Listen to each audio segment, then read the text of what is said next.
시편 16편의 1절 말씀을 같이 보시겠습니다. 하나님이여 나를 지켜 주소서. 내가 주께 피하나이다. 아멘.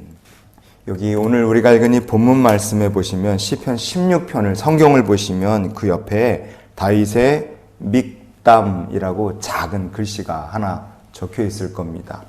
시편에 보면요, 다윗의 믹담이다 이렇게 소제목이 하나 붙어 있는 시편들이 종종 있습니다. 이 믹담이라는 소제목이 붙어 있다. 그래서 이 믹담 시들은요, 도대체 다윗이라는 사람이 어떤 순간에 어떤 상황에 하나님께 고백한 시인가 이거예요. 이 믹담이라는 시들은 공통점이 있습니다. 다윗의 인생에 닥친 엄청나게 큰 위기나 아니면 다윗이 개인적으로 겪은 참 억울하고 슬프고 괴로운 일들이 이 믹담이라는 시들이 탄생하게 된 배경이 되는 사건이다. 우리가 그렇게 볼 수 있습니다. 시편의 56편을 보면 거기에 믹담이라는 제목이 붙은 시가 있습니다. 시편 56편은요, 블레셋 사람들에게 잡혔을 때 그렇게 돼 있잖아요. 이게 왜 블레셋의 사람들에게 잡혔습니까? 사울을 피해서 도망치다가 블레셋에 잡힌 거예요. 그러니 이 시편 56편의 근본적인 원인은 바로 사울이었습니다. 시편 57편도 믹담시인데 거기 이런 제목이 붙여 있습니다. 같이 한번 읽어봅시다. 다윗이 사울을 피하여 굴에 있던 때입니다. 이 믹담시도 원인이 누구이냐? 사울 때문에 피해 도망다니다가 굴에 들어가 숨어 있고 그때 하나님께 지은 시가 이 시편 57편의 믹담시입니다. 시편 59편 말씀을 한번 같이 보시겠어요? 사울이 사람을 보내어 다윗을 죽이려고 그 집을 지킨 때에 그랬습니다. 그러니까 우리가 지금 59편의 이 믹담시도 근본 원인이 누구냐? 다윗을 죽이려고 했던 사울 때문이었다는 것을 우리가 볼 수 있습니다. 56도, 57도, 그리고 58편도 내용은 이어집니다. 결국은 사울 때문에 지은 시고 59편까지도 다윗이라는 사람의 인생에서 왜 힘들고 어려운 순간에 이런 믹담시를 질 수밖에 없었느냐? 그 근본 원인은 사울이라는 사람 때문에 그랬다 하는 것을 볼 수 있습니다. 그럼 우리가 오늘 본문으로 읽은 시편 16편은 뭐냐? 이 믹담은요, 어떤 사건의 배경이냐? 사울의 딸이자 부인이었던 미갈과 다윗이 헤어지게 되는 과정이 이 뒷배경으로 있는 사건입니다. 그럼 결국 이것도 사울하고 연결이 되고 사울의 딸 미갈과 다윗 사이에 문제가 있었던 거죠. 두 사람은 어떻게 부부가 되느냐? 뜨겁게 서로 사랑해서 아내와 남편이 됐을까? 안타깝지만 그거는 아니었어요. 자, 사무엘상 18장에 19절과 20절을 한번 보시겠습니다. 사울의 딸 미갈이 다윗을 사랑하매 어떤 사람이 사울에게 알린지라 사울이 그 일을 좋게 여겨 그랬어요. 성경은요, 사울의 딸인 미갈이 다윗을 사랑했다 이렇게 말합니다. 우리말 성경만 보면 미갈이 다윗을 되게 좋아했나 보다 우리가 그렇게 생각할 수 있는데요.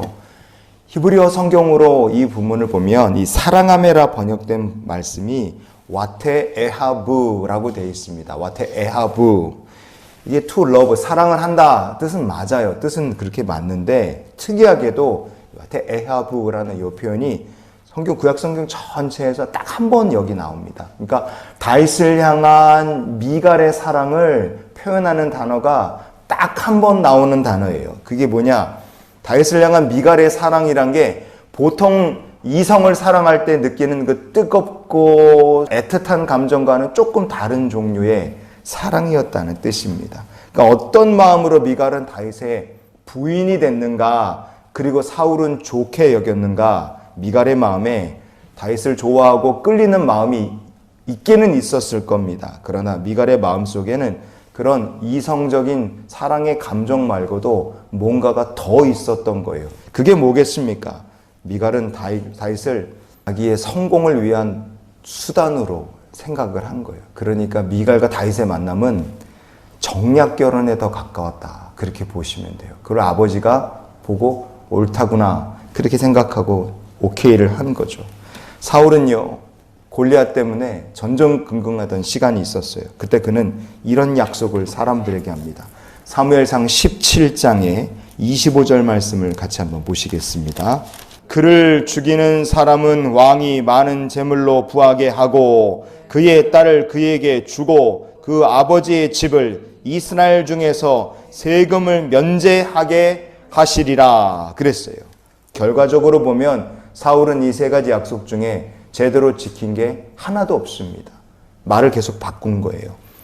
사무엘상 18장의 17절 말씀을 다시 보시면 사울이 다윗에게 이르되 내 딸 메랍을 내게 아내로 주리니 오직 너는 나를 위하여 용기를 내어 여호와의 싸움을 싸우라 하니 이는 그가 생각하기를 내 손을 그에게 대지 않고 블레셋 사람들의 손을 그에게 대게 하리라 함이라 그랬어요. 심지어 큰딸 메랍을 다윗에게 시집을 보내겠다 약속을 했지만 이 다윗을 향한 약속 사울은 계속 어깁니다. 메랍을 시집 보내겠다 말했지만 블레셋 사람들을 죽여서 증거를 가져오라 증명을 하라 그 과정에서 블레셋 사람의 손으로 다윗을 죽여버리겠다 이런 무시무시하고 악한 마음을 품고 있습니다. 그러나 하나님께서는 사울의 약한 악독한 계획에서 다윗을 계속 보호해 주십니다. 메랍을 얻을 자격이 생겼으나 사울은 말을 바꾸죠. 그래서 메랍을 다른 사람에게 시집 보내고 우리가 읽었던 것처럼 미갈을 다윗에게 아내로 줍니다. 그 미갈은 마음속에 다윗을 정말 뜨겁게 사랑해서가 아니라 남편 될 이 사람을 이용해 먹을 정략 결혼의 마음을 가진 여자였어요. 모든 상황 자체가 시간이 지나며 변할 수밖에 없었습니다. 여러분이 우리가 다윗이 지은 믹담이라는 시 그리고 오늘 시편 16편의 배경이 되는 미갈과의 관계를 보면서 우리가 한 가지 계속해서 볼 수 있는 것이 무엇이냐 그것은 시간이 지나며 사울은 계속 말을 바꾸고 태도를 바꿉니다. 미갈도 성경을 보면 시간이 지날수록 계속해서 남편을 향한 존중도 사라지고 태도가 계속 바뀝니다. 결국 관계가 망가져요.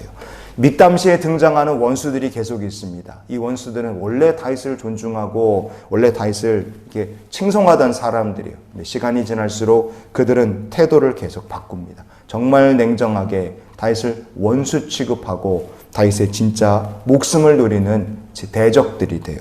믹담시를 통해 우리가 볼 수 있는 건 무엇이냐? 사람들, 다윗을 주변으로 한 사람들이 다 사울도 미갈도 사람들도 다 태도가 바뀌지만 딱 하나 한결같이 변치 않으시는 분이 계시는 거예요. 그게 누구냐? 바로 다윗에게 기름을 부어 세우신 이스라엘의 하나님이셨어요. 여러분 우리가 믹담시를 통해 알 수 있는 사실은 다른 것이 아닙니다. 다윗이라는 사람의 인생에 이 믹담이라는 별명이 따로 붙을 만큼 어마어마하게 힘들고 사람들은 떠나가고 상황은 변하고 원수들이 생기고 아무도 나를 돕지 않는 것 같아도 이 믹담이라는 시를 통해 우리가 볼 수 있는 것 한 가지 하나님은 변치 않으신다는 점입니다. 오늘 본문으로 읽은 시편 16편의 1절 말씀을 그래서 우리가 다시 한번 읽겠습니다. 하나님이여 나를 지켜 주소서 내가 주께 피하나이다. 아멘. 혹시 여러분의 삶에 다윗처럼 어렵고 힘든 시간을 보내고 계신 분이 계십니까? 여러분의 마음을 실망하게 만드는 사람들과 일만 여러분 주변에 계속 터지고 있습니까? 혹시 여러분이 굳게 믿었던 약속이 계속해서 어긋나고 누군가가 여러분에게 약속을 한 것을 지키지 않고 계속해서 말 바꾸고 그런 일들이 벌어지고 계십니까? 그런 일이 벌어지고 있다면 바로 그때가 바로 지금이 우리가 나를 지켜주소서 내가 주께 피하나이다. 다윗이 믹담이라는 시로 하나님께 고백했던 것처럼 우리가 전능하신 하나님만 찾고 의지해야 될 때인 줄 믿습니다. 그래서 오늘 이 한날의 삶 우리가 이런 기도로 우리가 살았으면 좋겠어요. 주님 오늘도 주께 피하오니 주께서 지키시는 하루가 되게 하여 주시옵소서. 세상이 다 변하고 사람들이 다 떠난다 할지라도 하나님은 우리와 함께 하십니다. 그것이 다윗의 믹담 신을 통해 우리가 기억해야 될 우리에게 주시는 하나님 아버지의 마음인 줄 믿습니다. 하나님은 신실하십니다. 사울이 떠나고 미갈의 마음이 변하고 다윗을 좋아했던 사람들이 원수로 뒤바뀌는 상황 속에서도 하나님께서는 다윗의 피난처가 되셨어요. 우리의 삶도 오직 하나님만이 나의 영원한 피난처 되심을 기억하며 오늘도 나의 주 나의 하나님과 동행하는 귀한 날이 되시기를 주님의 이름으로 축원을 드립니다.